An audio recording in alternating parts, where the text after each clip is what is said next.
உன்னால் முடியும் வரை போராடு என்பதல்ல, நினைத்தது முடியும் வரை போராடு. முடிய வரை போராட இல்ல, நாம் நினைப்பதை முடிக்கிற வரை போராட வேண்டும். இந்த நிலையை நம் பிள்ளைகளுக்கு விட்டு விட்டு செல்ல போகிறோமா? ஈழ மண்ணிலே பயணித்து போகிறது சிறு சிறு பதாகைகள், சின்ன சின்ன குழந்தைகள் கேட்பது போல எழுதி வைக்கப்பட்டிருக்கும். என் உடன் பிறந்தார்களே, என் அக்கா, என் அண்ணா, இந்த போரை எங்களுக்கும் கையளிக்கப் போகிறீர்களா என்று கேட்பது போல, ஏக்கத்தோட பிஞ்சு குழந்தைகள் பார்த்து கேட்பது போல எழுதி வைக்கப்பட்டிருக்கும். ஏன்? நாமே வென்று முடித்து விடுதலை பெற்ற நாட்டை நம் அடுத்த தலைமுறைக்கு ஒப்படைக்க வேண்டும் என்கிற உறுதியை ஒவ்வொரு வீரனுக்கும் தர வேண்டும் என்பதற்காக. அதேதான் உங்கள் மகன் உங்களிடத்திலே சொல்கிறேன். உங்கள் உடன் பிறந்தவன் இன்றைக்கே படிக்க கல்வி இல்லை, படித்தா வேலை இல்லை, குடிக்க நீர் இல்லை, சுவாசிக்க காற்று இல்லை, நஞ்சில்லாத உணவில்லை, பிறக்கிற குழந்தை புற்றுநோயோடு. எனக்காக ஒரு முறை புற்றுநோய் மருத்துவமனைக்கு நீ போய் வா. 2, 3, 4 வயது குழந்தைகள் தலையில் மொட்டையடிக்கப்பட்டு இந்த புற்றுநோயோடு இருக்கிறதை நீ பார்த்த பிறகு நிம்மதியாக உறங்கிவிட்டால் அதற்கப்புறம் நான் பேசுறதை நிறுத்திடுறேன். ஏன்? உணவு விஷமாகிவிட்டது, காற்று நஞ்சாகிவிட்டது, நீர் விஷமாகிவிட்டது, இந்த உயிர் தேவையான 3ம் நஞ்சாகிவிட்டது. இதிலே நம் பிள்ளைகளை விட்டு விட்டு செல்ல போகிறோமா? ஆள் மாறி இருக்குது, ஆட்சி மாறி இருக்குது, ஆட்சி முறை மாறுமா? இல்லை, என்ன மாறிட போகிறது பார்ப்போம். மிகுதியான் மிக்கவை செய்தாரை தான் தம் தகுதியால் வென்றுவிடல் என்று 2000 ஆண்டுகளுக்கு முன்பே நம்மவன் பாடியது எனக்குத்தான், உனக்குத்தான். மிகுதியான் மிக்கவை செய்தாரை தான் தம் தகுதியால் வென்றுவிடல். பொறுமையாக இருந்து வென்று காட்டடான். அதனாலதான் எந்த பயில்ட்டையும் பேச்சு கிடையாது, எவன்டையும் பேச்சு கிடையாது. பேசியாச்சு, இனி பேசுறதுக்கு ஒண்ணுமில்லாத அளவுக்கு பேசியாச்சு. காத்து, கடல், மலை, மரம், செடி, கொடி, ஆடு, மாடு எல்லாம் பேசியாச்சு. உனக்கு நக்கலாவும் நகைச்சுவாயிருக்கல, ஒரு நாள் நீ என்னை தேடுவ. நீ கஷ்டம் வரும்போதான கோயிலுக்கு போவ, ஒரு நாள் என் கோயிலுக்கு நீ வருவ. என்கிட்ட வருவ. நீ எதுவும் மாறாது. மாற்றுவதற்கு என்னையும் என் பிள்ளைகளையும் தவிர எவனாலும் முடியாது. எந்த பிரச்சனைக்கும் வேறும் தெரியாது, தீர்வும் தெரியாது.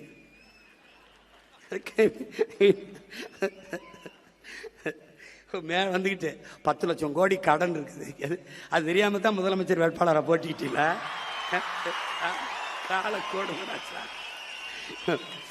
நல்ல வேலை என்னைய தோக்கடிச்சு உள்ள வரவிடாம விட்டான். உள்ள போய் இருந்த நல்வாய்ப்பா தப்பிச்சு போயிட்டு எல்லாரும். ஒரு 5-6 பேரோட உள்ள வந்திருந்தேன், மொத்த பேரும் வெளியில தான் இருக்கணும். ஏதோ என் மக்கள் என் மேல பாம்பு விட்டாங்களா இல்ல உங்க மேல பாம்பு போட்டாங்களா ஒன்றும் தெரியல. ஏன்னா போயிருக்கு 10 லட்சம் கோடி கடன். நானா பாட்டா பாடினேன், 10 லட்சம் கோடி கடல்ல நாடு, இதுல இலவசம் வேற பெருவுக்க கேடு. தெருவா ஊரா பேசினேன். முதலமைச்சர் ஆன பிறகுதான் அவருக்கு தெரியுது 10 லட்சம் கோடி கடன் இருக்குன்னு. ஐய அப்படியா? 10 லட்சம் கடனா? கடன் 10 லட்சம் கோடி இருக்குது. இந்த இலவசங்களை கொடுக்க முடியாது. 1 லட்சம் கோடி ஏற்கனவே வட்டி. பட்ஜெட்டே 3 லட்சம் கோடி தான்.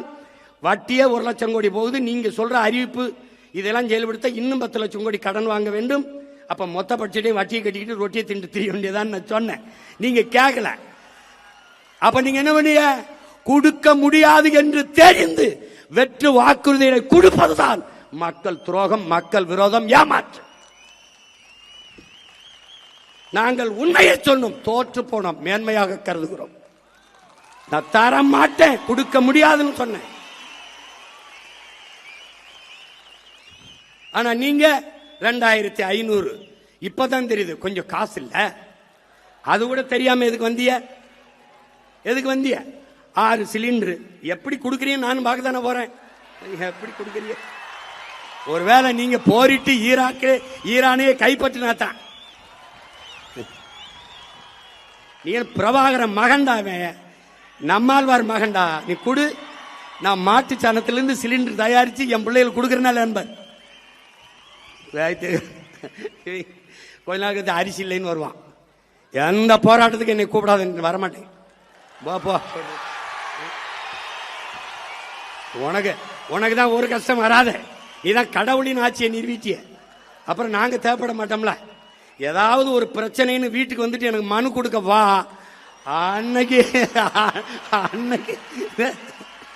அன்னைக்கு பாப்பா இந்த சிரிச்சுக்கிட்டு இருக்க சீமா இல்ல. அன்னைக்கு சேட்டை உனக்கு என்ன சொல்றோம் ஏது சொல்றோம்னு கேட்கறது இல்ல. படிச்ச இளைஞர்களுக்கு 4000, இடை நிறுத்தத்துக்கு 15,000, கல்வி கடன் 20 லட்சம். எங்கிருந்து ராஜா, எங்கிருந்து? பாருங்க எப்படி பாருங்க. அவர் என்ன பண்ணுவாரு பாவம், கடன் ஆகி போச்சு.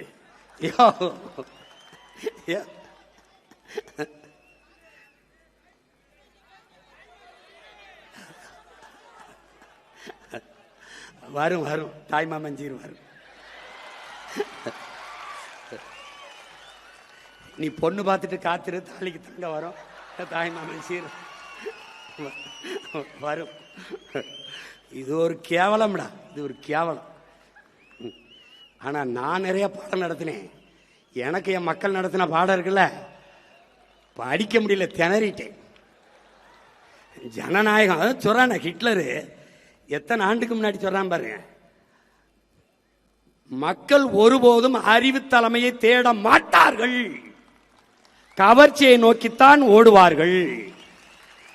கவர்ச்சியால் உருவாக்கப்பட்ட சமூகம் ஒருபோதும் அறிவு சமூகத்தை படைக்காது. ஏன் போட்டேன்? என் பேத்தி சொல்லிச்சு போட்டேன். உன் பேத்தி ஒரு குவார்டர் கேக்குது, வாங்கி கொடுப்பியா? ஏனது பேத்தி சொல்லிச்சு போட்டேன். பேரன் சொன்னான் போட்டேன். ஜனநாயகம்ங்கிறது எவ்வளவு வேடிக்கையானதா இருக்கு பார்த்துக்க. அப்பாடி.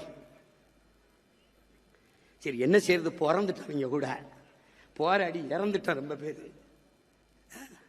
நான் பாட்டுக்கு படம் எடுத்து ஏதோ வருஷத்துக்கு ஒரு 2 படத்தை எடுத்து பிடிச்சி நடிச்சு கிடிச்சு பொழத்திட்டு இருந்திருப்பேன். என்னைய கூட்டி கொண்டு வச்சு மண்டையை கழுவி நான் என்ன செய்யறது அங்கே போயின்னு. நீங்க போய் இறங்குங்க, உங்களுக்கு என்ன செய்யறதுன்னு தெரிய வந்துரும்னு. எனக்கு தெரிய வந்துருச்சு. இங்க பல பேருக்கு ஒன்றும் தெரிய வரவே இல்லையே. அதான பிரச்சனை. நான் போராடாத பங்கேற்காத போராட்டம் கிடையாது. இப்படி திரும்பி பார்த்தா கட்சி ஆரம்பிச்ச காலத்திலிருந்து இந்த 15 ஆண்டுகள் இப்படி திரும்பி பார்த்தா எல்லா போராட்டம், வெயில், மலை, காடு, பசி, வட்டினி, எத்தனாயிரம் கிலோமீட்டர் பயணம், எத்தனாயிரம் மணி நேரம் பேச்சு, எதுவுமே பயனில்லை. எதுவும் பயனில்லை. ஆனா என்ன நினைக்க வேண்டியிருக்கு, நம்ம விவசாயி மகன் அப்பா விதைக்கிறாரு முளைக்கல, மறுபடியும் விதைக்கிறாரு முளைக்கல, மறுபடியும் விதைக்கிறாரு முளைக்கல. ஆனா மறுபடியும் உழுது நம்பிக்கையோட ஒரு விவசாயி விதைச்சிக்கிட்டு இருக்கான் பாரு. ஏன்னா நிலத்தை தரிசு போட முடியாது.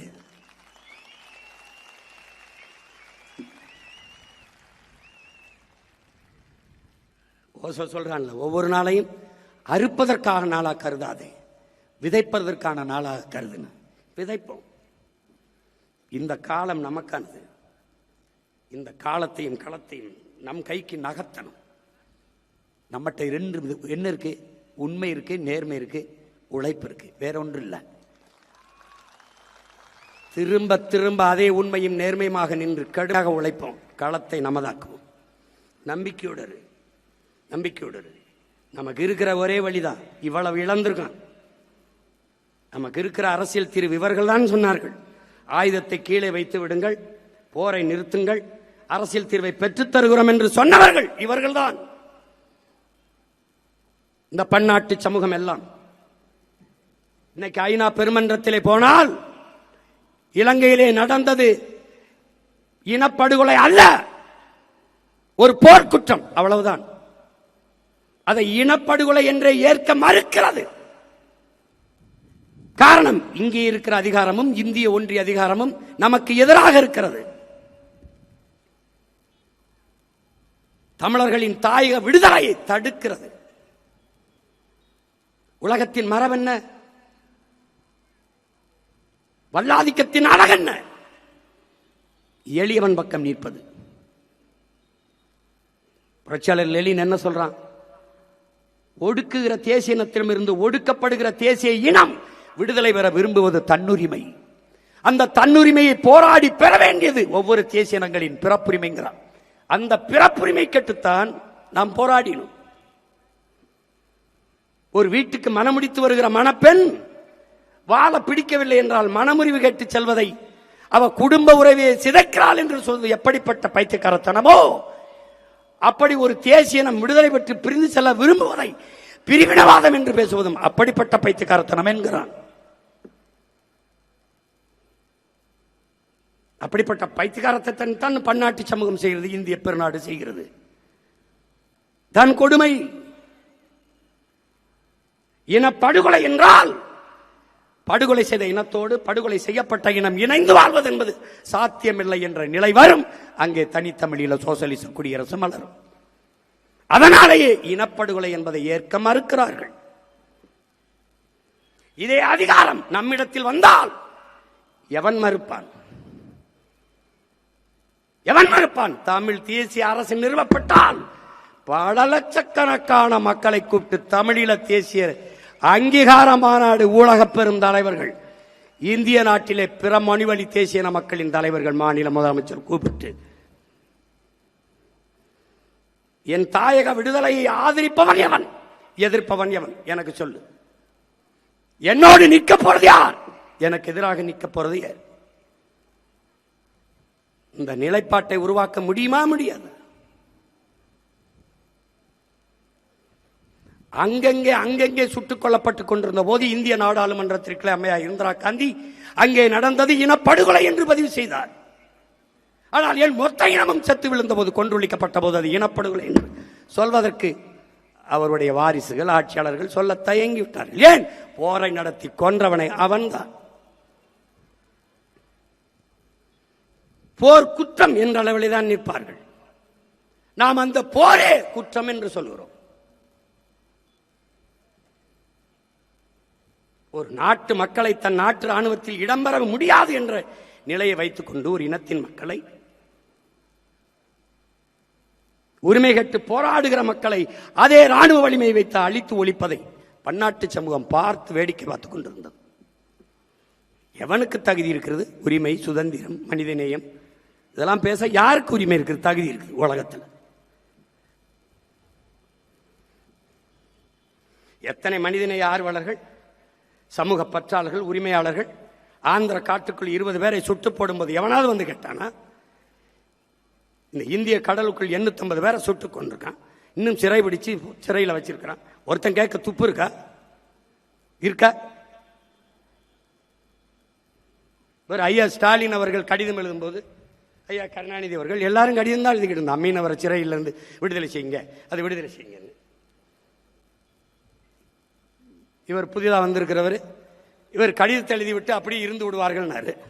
வந்த 2வது நாள் இவர் ஒரு கடிதத்தை போட்டு இருந்துட்டாரு.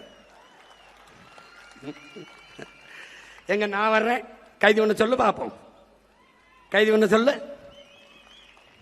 ஒரு சிங்களம் என் ஊரில் இருக்க மாட்டான், பூரா புழல் சிறையில் உட்கார்ந்துருப்பான்.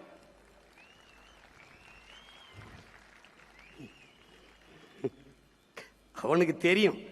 அதனால இவனை எப்படியும் வரவிட்டக்கூடாதுன்னு நினைக்கிறான். ஏன்னா இந்த கட்சி மட்டுமா, கார்பரேட் கூட்டாண்மை முதலாளிகள் நம்மளை வீழ்த்துவ நினைப்பார்கள், துடிப்பார்கள். வந்தா மலையை தொடவிட மாட்டான், குவாரியை தொடவிட மாட்டான், மணலை தொடவிட மாட்டான், நீரை விற்காத வெளியில போ, தண்ணி விற்பனைக்கு இல்லைம்பா, பள்ளியை தரம் உயர்த்துவான், கல்வியை தரம் உயர்த்துவான், மருத்துவமனை தரம் உயர்த்துவான், நம்ம வியாபாரம் படுத்துறோம். இது தெரியாதா? நான் 5 விழுக்காட்டு முதலாளிகளுக்கு வந்தவன் அல்ல, 95 விழுக்காடு என் மக்களுக்காக வந்தவன்.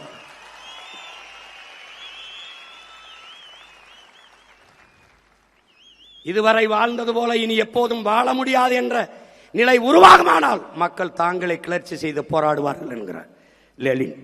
அது நடக்கும். தண்ணி கிடைக்காது, சோறு கிடைக்காது, வேலை கிடைக்காது. இதே வாத்தியார், இதே போக்குவரத்து தொழிலாளி, இதே மருத்துவர், இதே நர்ஸு, இதே செவிலியர்கள், இதே விவசாயி, இதே மீனவ எல்லாம் தெருவுக்கு வருவான். வரும்போது என்னை தேடுவான். நான் அந்த கடவுச்சீட்டு கொடுத்துருக்கான் ஒரு ஆண்டுக்கு, ஏதாவது வேற நாட்டில் போய் படுத்துக்குருவேன்.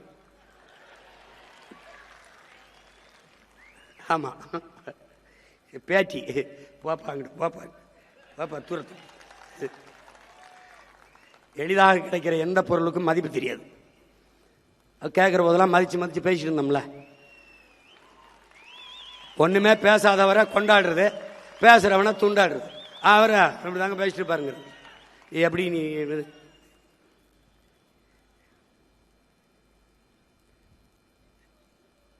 எப்படி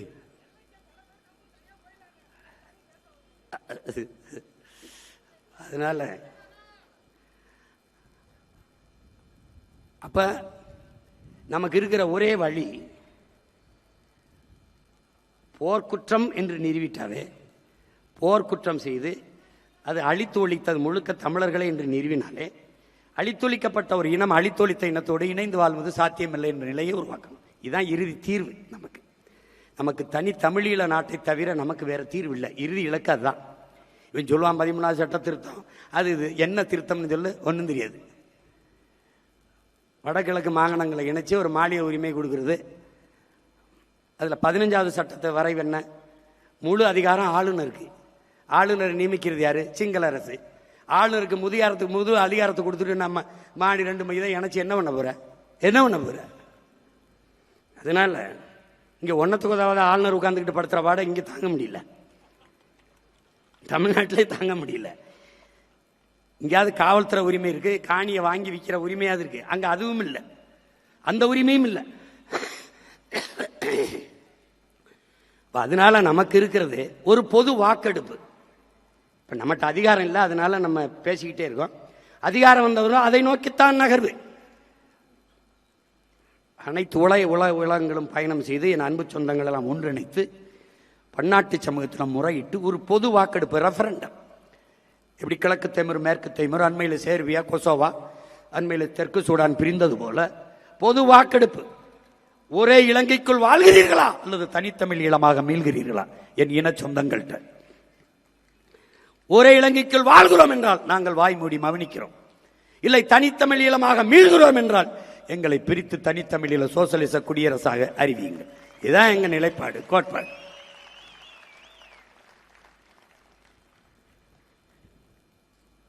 அதை நோக்கிய பாய்ச்சலுக்கு தான் நமக்கு இருக்கிற கடைசி வாய்ப்பு. அதுதான் அரசியல் தீர்வு. இங்கிலாந்து, அயர்லாந்து பிரிஞ்சது போல, நார்வே, ஸ்வீடன் பிரிந்தது போல, அது ஒன்றை தவிர நமக்கு வேற வாய்ப்பு இல்லை.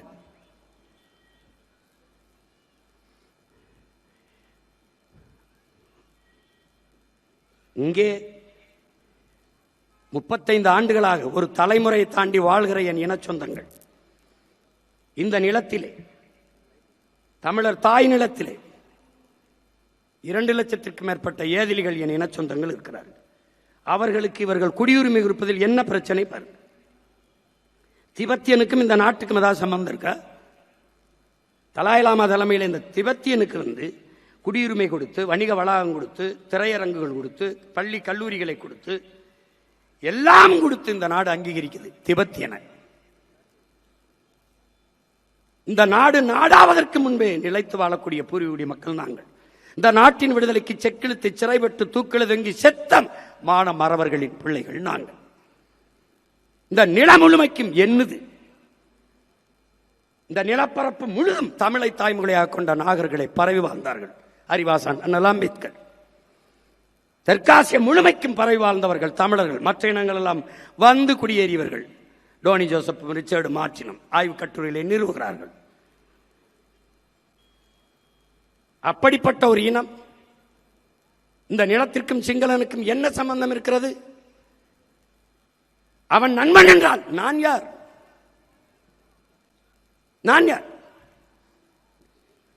சொந்த நாட்டு மக்களை சிறைபிடிக்க விட்டு, சுட்டுக் கொள்ள விட்டு வேடிக்கை பார்க்கிற நாடு வெக்கமல்ல?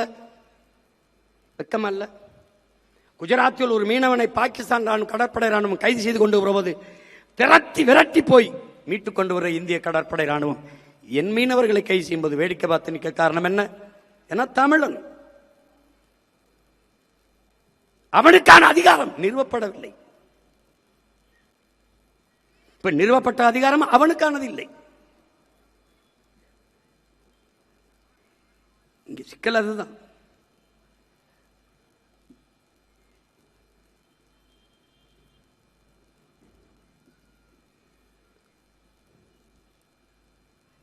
எதற்காக நாம் வென்றாக வேண்டும்ங்கிற உறுதியான நிலைப்பாட்டில் நிற்க காரணம் இதுதான்.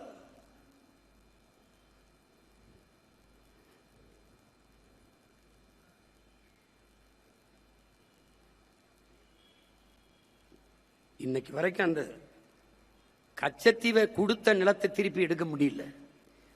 கொடுத்ததான் என்று 2 கட்சியும் சொல்லுது. கொன்று குவிச்ச கட்சிகள், கூட நின்ற கட்சிகள் எல்லாம் இன்னும் அதிகாரத்தில், இன்னும் வென்று நிற்கிறார்கள், இன்னும் களத்திலே நிற்கிறார்கள். ஆனால் தமிழ் மக்கள் எல்லாத்தையும் மறந்து அவர்களுக்கு வாக்கு செலுத்தி வலிமை கொடுக்கிறார்கள். இப்பதான் திமுகவுக்கு தெரியும் காங்கிரஸ் எவ்வளவு பெரிய ஈனப்பய, துரோகப்பய. அப்படி இன்னைக்கு தானே திமுகவுக்கு தெரியும். நீ அவனோட நின்று அற்ப பதவிக்காக என் இனத்தை கொன்று குவிப்பதை வேடிக்கை பார்த்து நின்ன, இன்னைக்கு உன்னை கேவலப்படுத்திட்டு போயிட்டான். ராகுல் காந்தி ஐயா, ஸ்டாலின் கூட ஒரே மேடையில் ஏறல, உன்னை அவமதித்தார் உங்களை.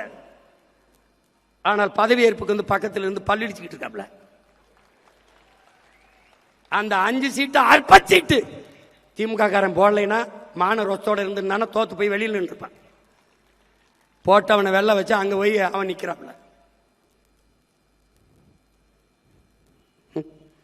பதவி இருக்கும்போது தீய சக்தியெல்லாம் தூய சக்தியா மாறிடுச்சு. வந்துட்டாப்ல. தீய சக்தியின் வாக்க வாங்கி எங்க ஊர்ல கீரை ஆகும், கீரை சாறு ஆகாதும்பாங்க. புரியுதா? கீரை சாப்பிடுவான், கீரை சாறு குடிக்க மாட்டேன். திமுக ஆகாது. திமுகவால ஓட்டு வாங்கி ஜெயிச்சு வந்த எம்எல்ஏலாம் ஆகும். இந்த தோல்வியும் இந்த அவமானமும் திராவிட முன்னேற்ற கழகத்துக்கு நிகழ்ந்ததில் எனக்கு பெருமை, மகிழ்ச்சி.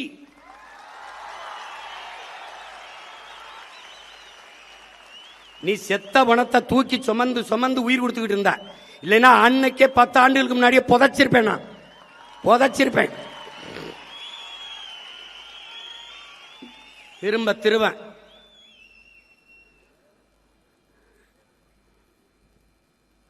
கொடுமை எப்பமா போதிக்கும் போது புரியாது, பாதிக்கும் போதுதான் புரியும்.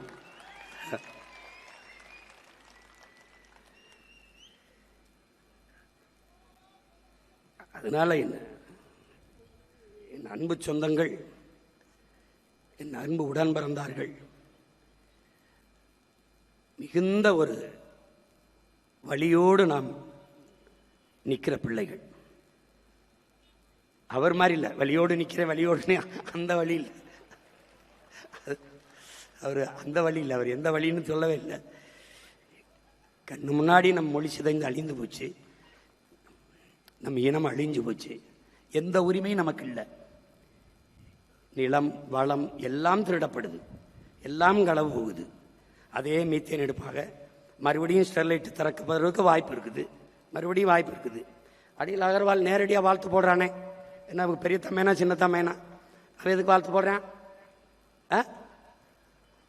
அந்த நிமல ராஜபக்சே வாழ்த்து சொல்றான். அவன் பக்கத்தில் வாங்கி குடிக்கிற நாய் இங்கே வந்து குலைச்சிக்கிட்டு இருக்கு ஒரு நாய். அது அவனுக்கு பிரச்சனை ஆமகரி தின்னா இல்லையான்னு டேய் உங்களையெல்லாம் டேய் நாய், உனக்கு தமிழில் எங்க இருக்கு, தெற்கு இருக்கா வடக்கு இருக்கான்னு தெரியாது, என் தலைவன் நின்ன திசை தெரியாது. நாய் ஆடு இப்பதான் இருக்கு. ஒரு 6 மாசம் 7 மாசம் கழிச்சு உள்ள வந்திருந்தீன்னு வச்சுக்க, தப்பிச்சு போ. ஆமக்கறி திண்டாரா இல்லையா? ஏன்னா அவ்வளவு பெரிய பன்னாட்டு குற்றமாடாது. நான் இதை சொல்லி தொலைச்சிருக்க மாட்டேன். எங்க ஆளு சும்மா இருக்காம எது சொன்னாலும் அங்க போய் சொல்லுங்க பாப்பல. நீங்க ஆமக்கறி சாப்பிட்டீங்களா, ரொம்ப நல்லா இருந்தா அங்க போய் சொல்லணும். AK-74 பயிற்சி கொடுத்துட்டு அப்ப ரஷ்யாவில் இருக்கு, அதுக்கப்புறம் நம்ம கிட்ட இருக்குன்னப்பா. அப்ப இந்தியாவில் AK-74 இல்லை. இப்ப இந்தியாவிலே AK-74 சுட்ட ஒரு ஆள் நான் தான் இருக்கேன்னா, ஆமாம் அது அங்க போய் சொல்லுங்க. அவர் சொன்னதுனால வந்து சொன்னேன், இல்லைன்னு நான் எதுக்கு சொல்றேன்?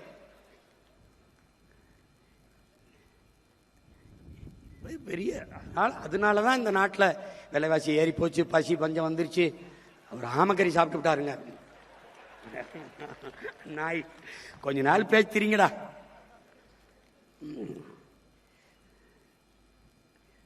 ஆனா பச்சை மட்ட வைத்தியம் உறுதிதான், உறுதிதான் வைக்கல. என்னடா நான் என்னமோ அப்படியே ஆட்சியில் இருந்து அப்படியே தோக்கடிக்கப்பட்ட மாதிரி தோத்தாண்டா நின்னோம். முட்டையில் ஆரம்பித்தோம், சுழியத்தில் 4 லட்சத்துக்கு வந்தோம். அப்புறம் 18 ஆகணும், அப்புறம் 30 ஆனோம், அப்புறம் 36 ஆகணும், இப்போ 20 ஆயிருக்கோம். நாளைக்கு 1 கோடியே 80 ஆகிறோம். என்னடா கெட்டு போயிருது? என்ன ஆயிருக்கு? நாய் வேயெல்லாம் அழும்போது நாங்கள் 4 வச்சிருக்க 40 ஆக முடியாத? உயர்ந்த நோக்கமும் லட்சியம் கொண்ட பிள்ளைகள். நீ தேடுவ, என்னை தேடுவ, என்னை தேடுவ.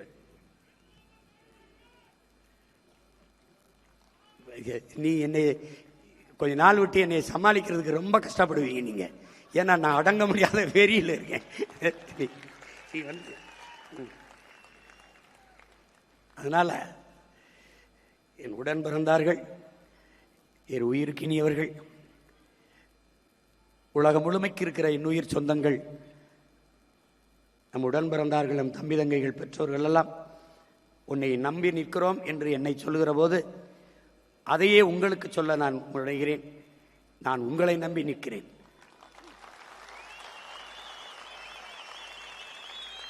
என்னுடைய அசைக்க முடியாத அடர்த்தியான நம்பிக்கையே நீங்கள் தான். நாம் ஒவ்வொருவரும் பெரு நெருப்பாக பற்றி எரியணும்.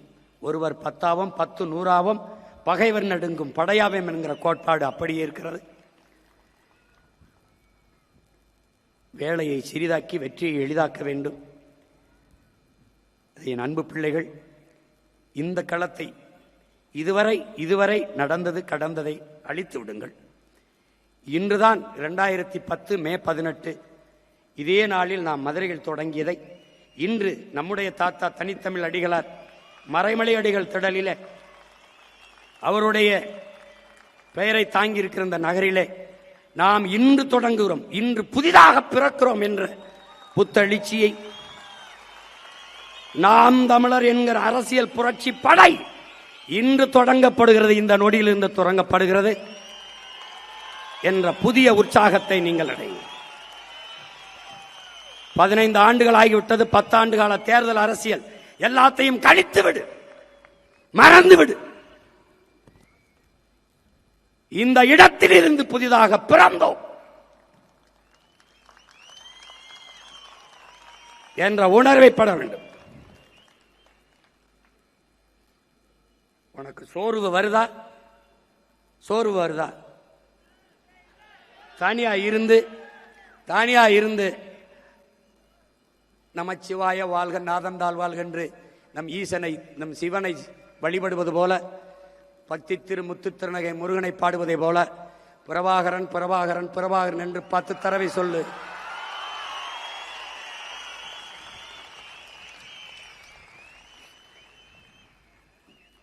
சோர்வு வருதா? பாலச்சந்திரன் பாலச்சந்திரன் என்று 10 தடவை சொல்லு. ஒரு தடவை கற்பனை செய்துவார். நம் அக்காவும் தங்கையும் சிங்கள ராணுவ வீரர்களால் வன்புணர்வு செய்யப்படுகிற போது கீழே கிடக்கிற நம் தங்கை என்ன நினைத்திருப்பால்? உலகெங்கும் இத்தனை கோடி அண்ணன் தம்பிகள், மாமமைத்தினர்கள், சித்தப்பன், பெரியப்பன்கள், இவ்வளவு பேர் மானத்திற்காக உயிரை இட்ட இனத்தின் மக்கள், இத்தனை பேர் இருந்து எனக்கு இந்த ஈன நிலையா என்று எண்ணி இருப்பாளா? என்னை அந்த எண்ணத்துக்குள் போ, அந்த எண்ணத்துக்குள்ளே போ. போராடி செத்தவன் உயிர் பிதுங்கி வெளியேறுகிற நிலையிலே சிந்திய ரத்தத்தையும் கொடுத்த உயிரையும் உன் உரிமைக்காக உன் விடுதலைக்காக கொடுத்தான் என்ற எண்ணத்தை இதயத்தில் ஏந்திக்கொள். உன் சிந்தனை முழுக்க நிறைத்துக்கொள். சோர்வென்பது எங்கே வரும்? எங்கே வரும்? படுத்து கிடந்தால் சிலந்தியும் சிறைபிடிக்கும், எழுந்து நடந்தால் இமயமும் குடைபிடிக்கும். சோம்பலை உதறி தள்ளுங்கள், சாம்பலும் சரித்திரம் படைக்கும். சோம்பலை உதறி தள்ளுங்கள், உங்கள் சாம்பலும் சரித்திரம் படைக்கும். ஐயா அப்துல் கலாம் சொன்னது மாதிரிதான், நம் பிறப்பு சாதாரணமாக இருக்கலாம், ஆனால் இறப்பு சரித்திரமாக இருக்க வேண்டும் என்பதை தன்மானமும் ஈனமானம் கொண்ட என் உயிர் தம்பி தங்கைகள் கவனத்தில் வச்சுக்கணும். தம்பி பாலச்சந்திரனை பார், சுத்தி ராணுவ வீரர்கள் துவக்கோடு, பிஞ்சு குழந்தை, ஒற்றை மகன், ஒரு உறவினரும் இல்லை. அவன் என்ன நினைத்திருப்பான்? எத்தனை சித்தப்பன், எவ்வளவு பெரியப்பன், எவ்வளவு மாமன் மைத்துனன், என்ன அத்தா அக்கல, எவ்வளவு அக்கா தங்கை, யாருக்காக என் அப்பன் நாடு கட்டு போராடினான், யாருக்காக என் அண்ணா எல்லாரும் உயிரை கொடுத்தார்கள், என்ன நினைத்திருப்பான் அந்த பிஞ்சு நெஞ்சு. சற்று நேரம் என்ன சிந்திச்சிருக்கும் என்பதை எண்ணிப்பார். உனக்கு சோம்பல் வந்தது, தற்சோர்வு வந்தது என்றால் பிறகு பார்க்கலாம். பக்கத்தில் நிற்க வைத்து 5 குண்டுகளை நெஞ்சில் பாய்ச்சி கொள்ளும் போது, நெஞ்சு கிட்டே துவக்கை கொண்டுகிற போது அந்த பிஞ்சு நெஞ்சு எவ்வளவு துடித்திருக்கும், எவ்வளவு யோசித்திருக்கும் என்பதை உயிரினுமை நீ உடன் பிறந்தார்கள் சிந்திச்சுப்பார், எண்ணிப்பார், எண்ணிப்பார். கால்களை இழந்து, கைகளை இழந்து, விழியை இழந்து, உறுப்புகளை சிதைய கொடுத்து களத்திலே நின்றார்களே நம் வீரர்கள். யாருக்காக? எனக்கு கால் இல்லை, பரவாயில்லை, சுதந்திர தாயகத்தில் என் உடன் பிறந்தார்கள் சுதந்திரமாக நடக்க வேண்டும் என்பதற்காக. எங்கள் கண்கள் சிதைந்து போனது, ஆனாலும் பரவாயில்லை, விடுதலை பெற்ற தாயகத்தை எங்கள் பிள்ளைகளின் கண்கள் பார்க்கட்டும் என்பதற்காக. கைகள் இல்லை, இதற்காக. எங்களுக்கு இல்லை, பரவாயில்லை, எதிர்காலத்தில் என் இன பிள்ளைகள் விடுதலை பெற்ற நாட்டிலே பறக்கிற என் தேசிய கொடியை விண்ணுயர பறக்கிற போது கைதட்டி மகிழட்டும் என்பதற்காக. இது எல்லாவற்றையும் மறந்து கடந்து போனால் நீ சுடுகாட்டில் இறந்து கிடக்கிற பிணத்திற்கொப்பானவன். எனக்காக செத்தவனை நான் மறந்தால் நான் இறந்த பிணத்தினும் கேவலமானவன். திரும்ப திரும்ப சொல்கிறேன், நாம் பாதியிலிருந்து, அதிலிருந்து, இதிலிருந்து தொடங்கல, ஒரு புள்ளியிலிருந்து தொடங்குகிறோம். உன் தாய்மொழியை நீ ஆனாவிலிருந்து எழுத வேண்டும். அழிந்து போனது, உன் இனம் செத்து போய்விட்டது. தமிழர்கள் என்று இங்கு யாரும் இல்லை. இருந்திருந்தால் நாம் ஏன் இவ்வளவு கஷ்டப்பட போறோம், இவ்வளவு போராடி கொண்டிருக்கிறோம்? இங்க யாரும் இல்லை, எல்லாம் முடிந்து போனது. ஒரு சுடுகாட்டில் நின்று கத்திருந்தா கூட 10 பிணத்தை எழுப்பியிருக்கலாம். இந்த இனத்திற்கு முன்பு 15 ஆண்டுகளாக நான் பேசியதை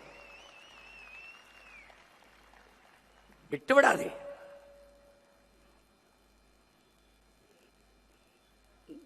நம் மாவீரர்கள் அடைகாத்த அந்த விடுதலை நெருப்பை அணைய விடாதே, பற்றவை. முன்னைக்கு முன்னே வேகமாக வேகமாக வேகமாக கடைசி சுற்று, லாஸ்ட் ரவுண்ட் என்ற போது என்ன வேகம் எடுத்து ஓடுவாய், அந்த ஓட்டத்தை இந்த 5 ஆண்டுகள் ஓட வேண்டும் என் உடன் பிறந்தார்கள். நாம் 100 மீட்டர் 200 மீட்டர் ஓடல, டக்குன்னு வந்த உடனே கப்ப தட்டிட்டு போறது. 5000 கிலோமீட்டர் 5000 மீட்டர் ஓட்டம். இது 5000 மீட்டர் ஓட்டம், தொடர் ஓட்டம், நீண்ட தூரம் வந்துட்டோம். இது கடைசி சுற்று. இந்த மறுபடியும் சொல்றேன், இந்த களமும் காலமும் நமது கையிலே, நமக்காக காத்திருக்கிறது களம். உள்ளாட்சி தேர்தல் இருக்குது, 29 நாடாளுமன்ற தேர்தல் இருக்குது, 31 தேர்தல் இருக்கிறது. உறுதியா 29 தேர்தலில் எவரோடும் கூட்டில்லாது மறுபடியும் தனித்து 40 தொகுதியிலே 20 பெண்கள் 20 ஆண்கள் என்று மான வீரமிக்க புலி மறவர்களை களத்திலே நிறுத்தி மறுபடியும் களத்திலே இழந்த வாக்குகளை திரும்ப பெற்று பன்மடங்கு வாக்கை உயர்த்தி அடுத்து அடுத்து நாங்க தான் என்ற நிலைப்பாட்டை இந்த மண்ணிலே விதைக்கிறோம். நீ கவலையே படாத, எங்கேயும் போக முடியாது. நம்ம மக்கள் நம்மளை விட்டு எங்கேயும் போக முடியாது. ஏன்னா நாம இருக்கிற எல்லா காயத்திற்கும் ஒரே மருந்து நாம தான். எளிதில் வென்றவனின் இதயம் மலரினும் மெல்லிதாக இருக்கும். தோற்று தோற்று வென்றவனின் இதயம் இரும்பினும் கடினமானதாக இருக்கும்.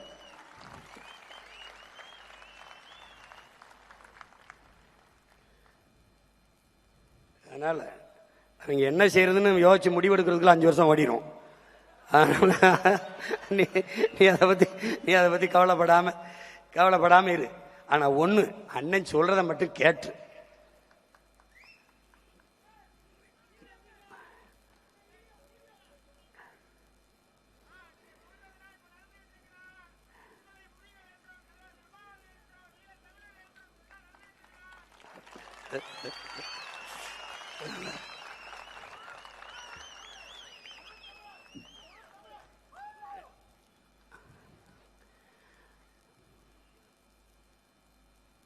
தலைவர் நமக்கு கற்பித்ததுதான். சுபாஷ் சொல்றான்ல, உன்னை ஒருவனாலும் தோற்கடிக்க முடியாது, உன் நம்பிக்கையில் நீ தோற்கிற வரைங்கிறான்.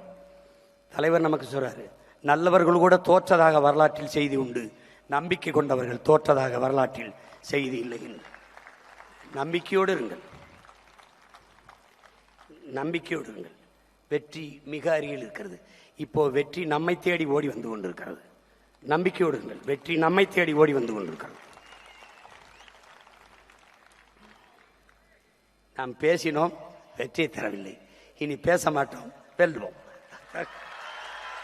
தருவோம். பேசிட்டோம். நம்ம பேசலைன்னா பழைய பேச்ச கேட்க தொடங்குவோம். படம் படமா போட்டு காட்டினேன், இப்படி வேலையை கொடுப்பேன், இப்படி கல்வியை கொடுப்பேன், இப்படி இதை கொடுப்பேன், இப்படி நீரை பெருகுவேன், இப்படி விவசாயத்தை. அவனுக்கு இது புரியல. மறுபடி இந்த ரீரிலீஸ் பண்ணுவாங்களா, அப்படி மறு ரிலீஸ் பண்ணும் இருக்குது போட்டு பாரு. கேரளாவில் இருந்தெல்லாம் பேசுறான், ஏப்பா என்னப்பா அவருக்கு போடாம விட்டீங்க அப்படின்னு. பார்த்துக்கிறோம். அதனால இந்த நாள் நமக்கு ஒரு புதிய நாள் தான், உற்சாகமான நாள் தான். நம்ம இப்ப கட்சி ஆரம்பிச்சு விரைவில் ஆட்சியை பிடிப்போம், அவ்வளவுதானே. இப்ப கட்சி ஆரம்பிச்சிருக்கோம், விரைவில் ஆட்சியை பிடிப்போம்.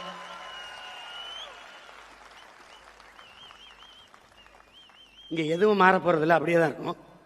நாம வராத வரை நம்ம வந்துதான் மாற்றணும். அதனால நம்பிக்கையோடு இருங்க. மறுபடியும் அண்ணன் உங்களுக்கு பதிவு செய்ய விரும்புகிறேன், இந்த களமும் இந்த காலமும் நமக்கானது. நீங்க எதுவுமே இல்லை என்றாலும் நமக்கு சத்தியம் இருக்கிறது, சரித்திரம் இருக்கிறது, அது சாட்சியா இருக்கும், இது வழிகாட்டும். ரெண்டாவது, நம்பிக்கையோடு இருங்க. எந்த சூழ்நிலையும் உங்கள் நிழலாக உங்க அண்ணன் உங்கள் அருகிலேயே பின்தொடர்ந்து வருவேங்கிறத நம்பிக்கையா இருங்க. யார் இல்லைனாலும் உங்க அண்ணன் இருக்கேன், அடர்த்தியான நம்பிக்கையா இருக்கேன். உறுதியா வெல்லுவோம். இந்த 18 முடிஞ்சிருச்சு. இனி நான் ஜூன் மாசத்திலிருந்து ஒவ்வொரு மாவட்டமா பயணம் பண்ணி வந்து முதல்ல மாதிரி வந்து உங்களையெல்லாம் சந்திச்சு என்னென்ன எது சரி செய்யப்படணும் சரி செஞ்சு படையை பெருக்கி தடையை நொறுக்கி இனத்தின் விடுதலையே இறுதி இலக்காக்குவோம். களத்தை இழக்கலாம், காலத்தையும் இழக்கலாம், பலத்தை இழந்துவிடக் கூடாது என்கிறார் தலைவர். பலத்தை பெருக்குவோம், படையை பெருக்குவோம். மக்கள் நம்மளை தேடி வருவார்கள். அதுவரை நாம் களத்தையும் காலத்தையும் தயாரித்துக் கொண்டிருப்போம். உறுதியாக நீங்கள் கவலையே படாதீர்கள். நம்ம உயிர் தலைவன் காலம் வரும் என்று காத்திருந்தவன் அல்ல, நமக்கான காலத்தை தனக்கான காலத்தை உருவாக்கியவன். இது நமக்கான காலம், நாம் உருவாக்கிய காலம். நாம் விதைத்த அளவுக்கு, விதைக்க வேண்டிய அளவுக்கு விதைத்து விட்டோம். இனி முளைக்கும், விடுதலையாக முளைக்கும். நம்பிக்கையோடு இருங்கள். தோல்வி என்பதே நமக்கு இல்லை, வெற்றி ஒன்றே நம் எல்லை. அதை கவனத்தில் வைத்துக் கொள்ள வேண்டும். புரட்சி எப்போதும் வெல்லும், நம் வெற்றி அதை சொல்லும். நம் இலக்கு ஒன்றுதான், இனத்தின் விடுதலை. இனம் ஒன்றாவோம், இலக்கை வென்றாவோம். தமிழ் தாய் வாழ்க, தலைவர் பிரபாகரன் வாழ்க.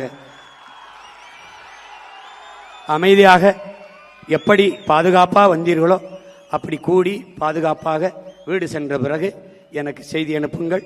எல்லோருக்கும் நன்றி, வணக்கம். நாம் தமிழர்.